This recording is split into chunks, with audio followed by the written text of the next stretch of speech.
Ascultați emisiunea Vieți transformate cu Ioan Ciobota. Invitata noastră de astăzi este Daphne Nicely din Statele Unite. În primul rând, ea este o luptătoare pentru viață. Este implicată în mișcarea pro-life și are o experiență interesantă. A pierdut 7 sarcini, 7 copii, deci nu avort, ci i-a pierdut. Iar fiica pe care o are, în momentul când s-a născut, la 32 de săptămâni, s-a născut prematur. Pampersul ei era mai mic decât aproape jumătate de palmă și pentru ea era prea mare, iar capul fetiței în momentul când s-a născut era mai mic decât un pumn. Stimați ascultători, dacă vă puteți imagina asemenea dimensiuni. Daphne, bine ai venit la Vieți transformate. Thank you, mulțumesc. De ce ai decis să te implici în mișcarea pro-life, să lupți pentru viață? I work in a pro-life agency because I was called by the Lord to stand in the gap for unborn children and for women. Lucrez într-o asociație pro-life pentru că Dumnezeu m-a chemat. M-a chemat să lupt pentru drepturile copiilor nenăscuți, să stau în spărtură pentru cei care nu au cum să lupte. Spune-ne propria ta experiență cu copiii nenăscuți. My husband and I tried for several years to conceive, and after 2 years, my first daughter was born, and her name is Adriana.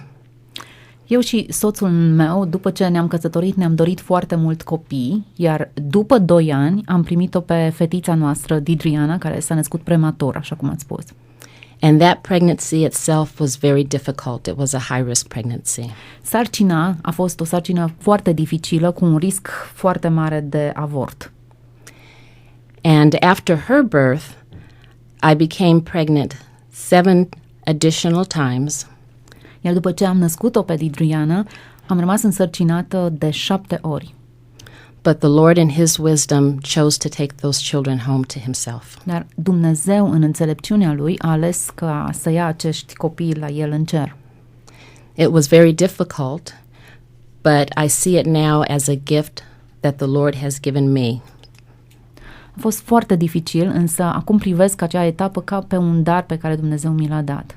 Because I am able to comfort others with the comfort that I received from Him. Pentru că sunt în stare să îi mângâi și să încurajez pe alții cu aceeași mângâiere și încurajare pe care am primit-o eu. De ce crezi că faptul că ai pierdut copiii și ei sunt acum în cer la Dumnezeu, de ce consider că este un dar de la Dumnezeu? Putea Dumnezeu să găsească alte căi prin care să te determine să lupți pentru viață?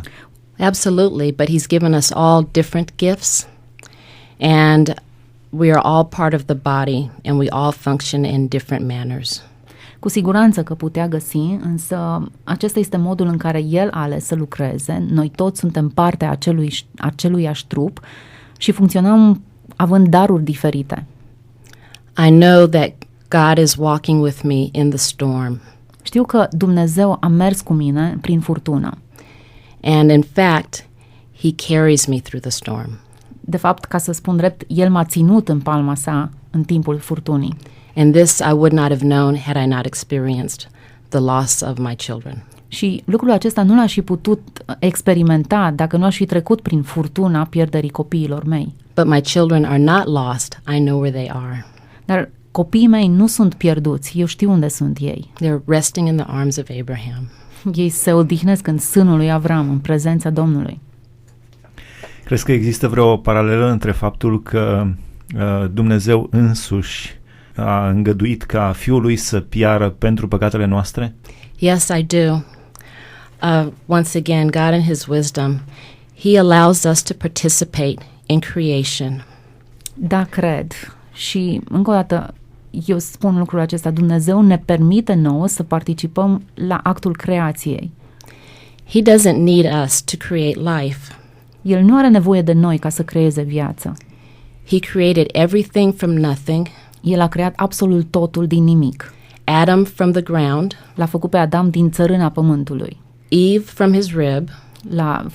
A făcut-o pe Eva dintr-una din coastele lui Adam. And then He placed Himself in the form of a man in the womb of a virgin. Și El însuși a luat formă, chip de om, plasându-se în pântecele unei fete virgine, în pântecele Mariei.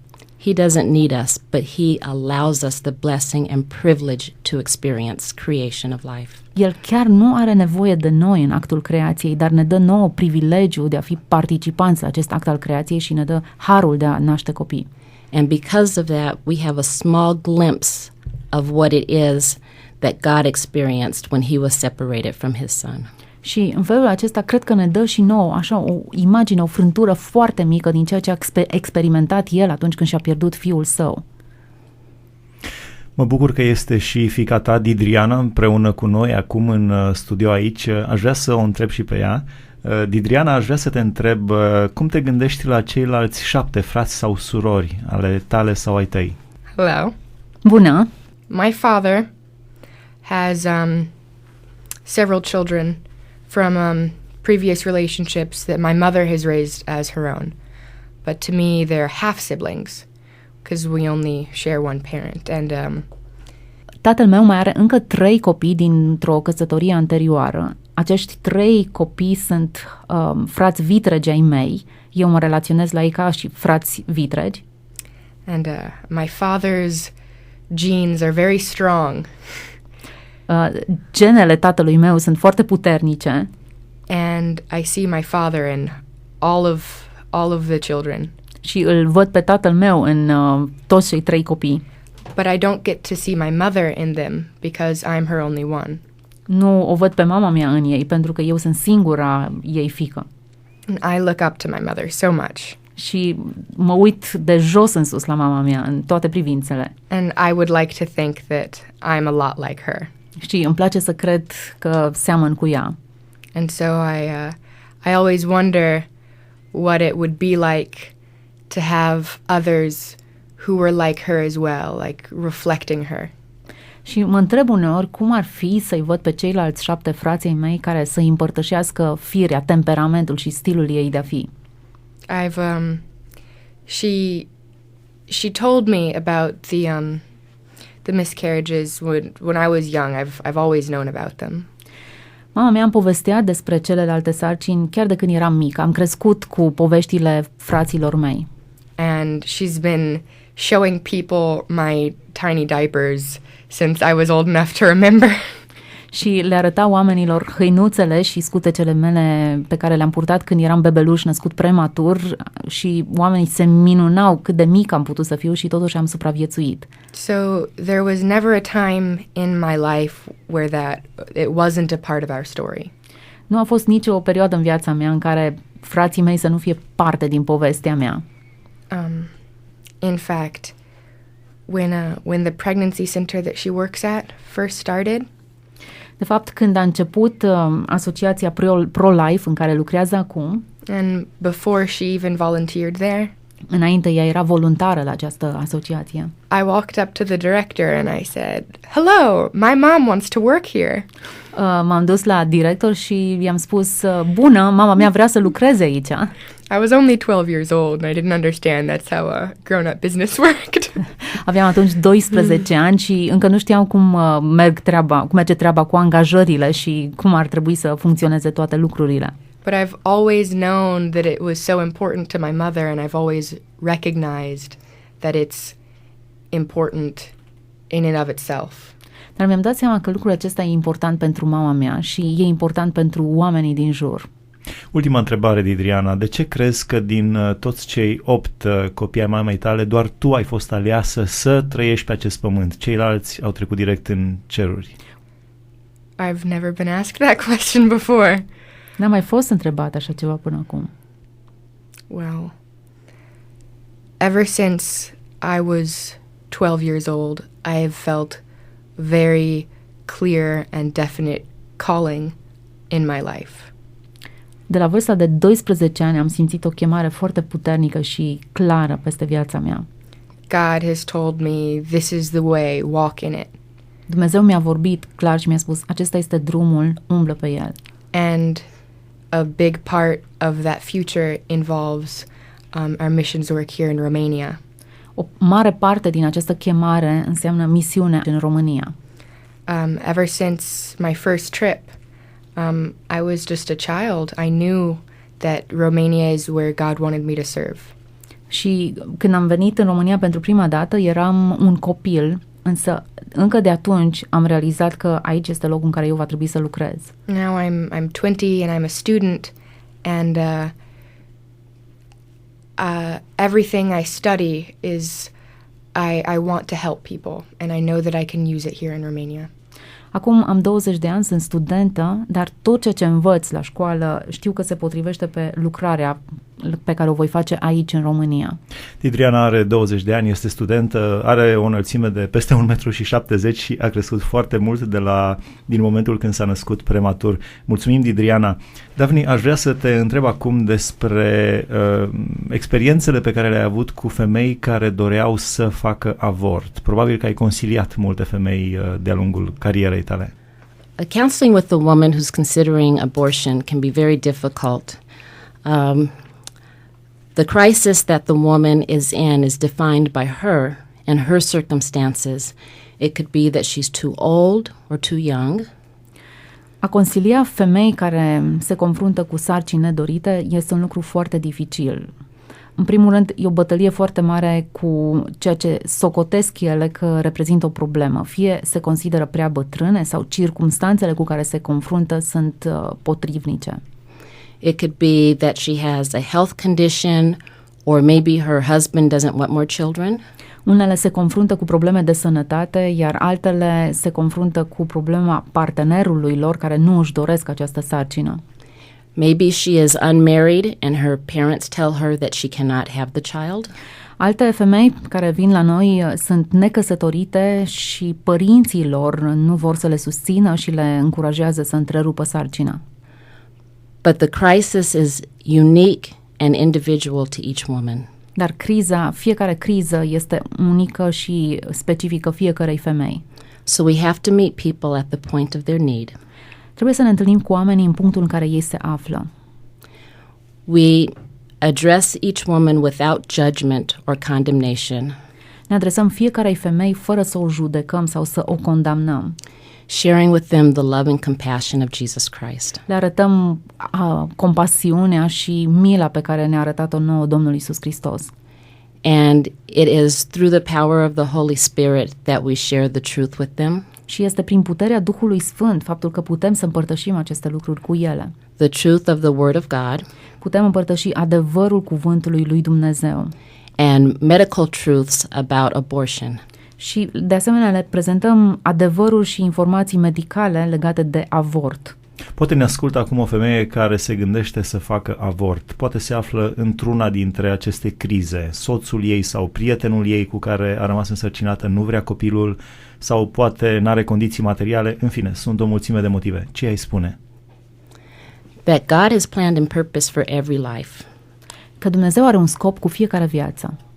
So often when we think of the verse Jeremiah 29:11, de multe ori când ne gândim la versetul pe care îl găsim scris în Ieremia 29, capitolul 29, versetul 11, we think that it only applies to us.